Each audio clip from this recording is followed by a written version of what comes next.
नमस्कार साथियों।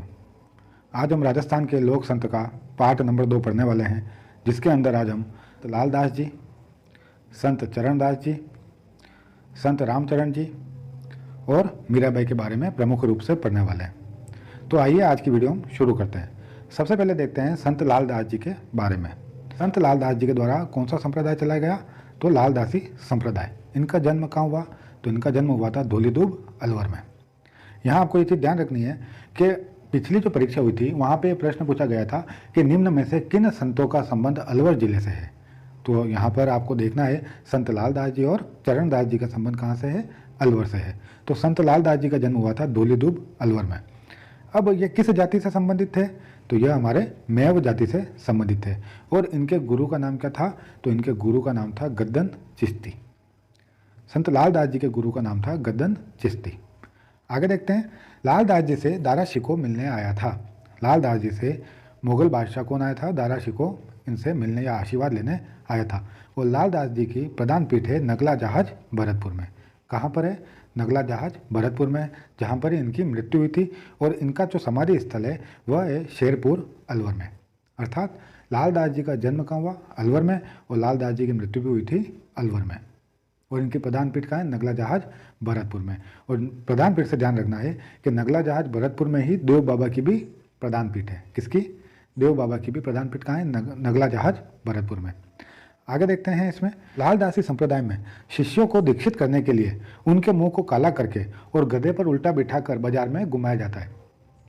लालदासी संप्रदाय में जो शिष्य शिक्षित हो जाते हैं उनको उनके अंतिम चरण में उनका मुंह काला कर कर और गधे पर बिठाकर बाजार में घुमाए जाने की परंपरा है, ताकि उस व्यक्ति की, उस शिष्य की मोह माया सब भंग हो जाए और उसे अपनी आलोचना पर भी कोई फर्क नहीं पड़े।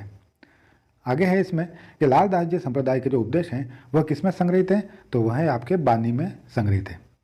लालदास जी संप्रदाय के उपदेश बानियों में संग्रहित हैं, ध्यान रखिएगा। आगे देखते हैं हम संत चरणदास जी के बारे में। संत चरणदास जी, जिनका जन्म हुआ था डेहरा अलवर में। कहाँ पर हुआ था? डेहरा अलवर में। अभी हम पढ़ के आए हैं लालदास जी और चरणदास जी दोनों का जन्म कहाँ हुआ है? अलवर में हुआ है। इनकी जो प्रधान पीठ है वह कहाँ है? तो चरणदास जी संप्रदाय की प्रधान पीठ है दिल्ली में।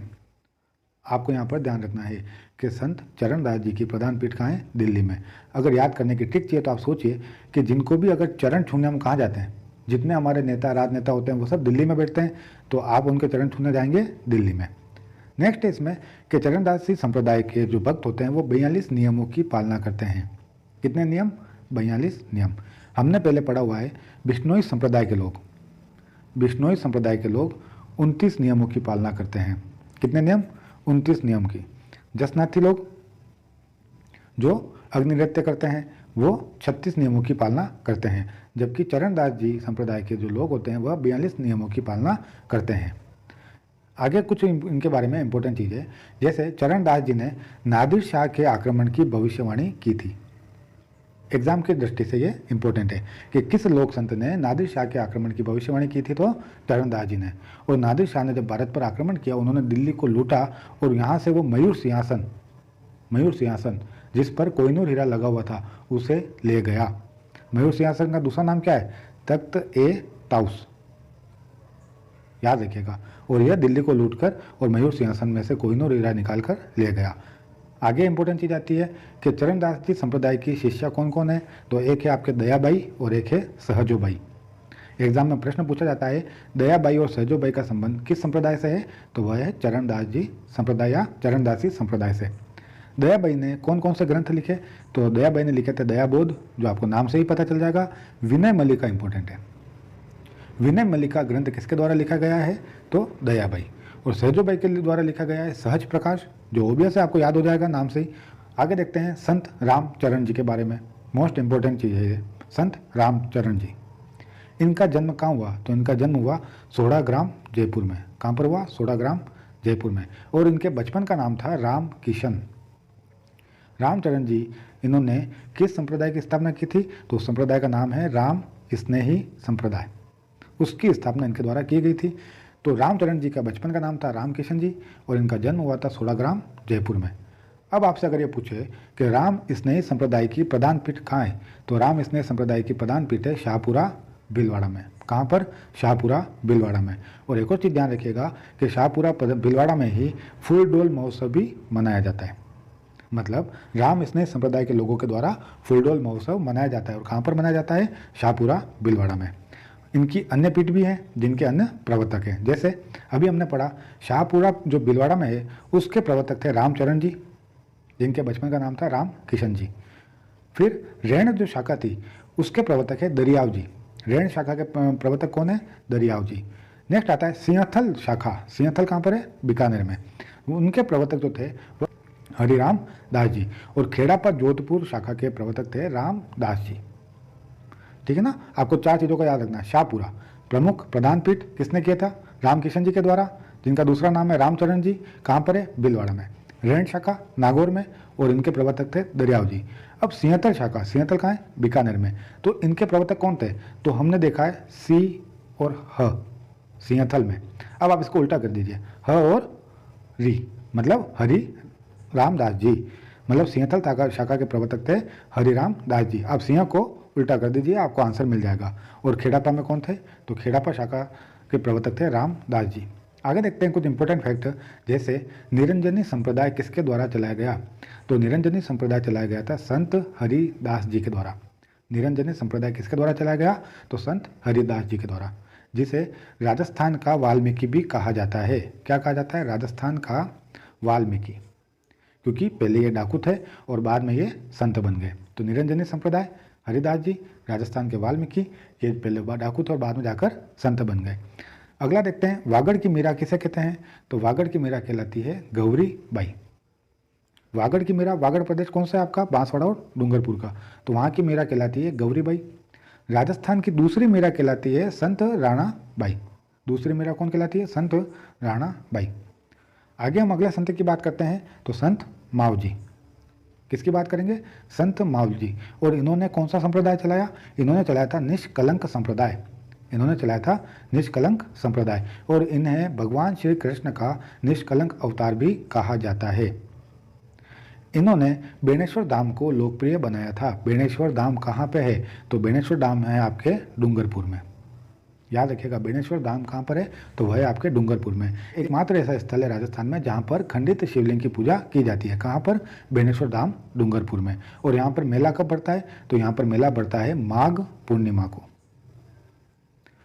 बेणेश्वर धाम में मेला लगता है माघ पूर्णिमा को मेला लगता है। और बेणेश्वर धाम को आदिवासियों का कुंभ भी कहा जाता है। अभी तक हमने क्या पढ़ा संत माव जी के बारे में? इन्हें भगवान कृष्ण का निष्कलंक अवतार माना जाता है। इन्हें बेणेश्वर धाम को लोकप्रिय बनाया था। बेणेश्वर धाम में भगवान शिव जी की खंडित रूप में पूजा की जाती है, अर्थात खंडित शिवलिंग की पूजा की जाती है।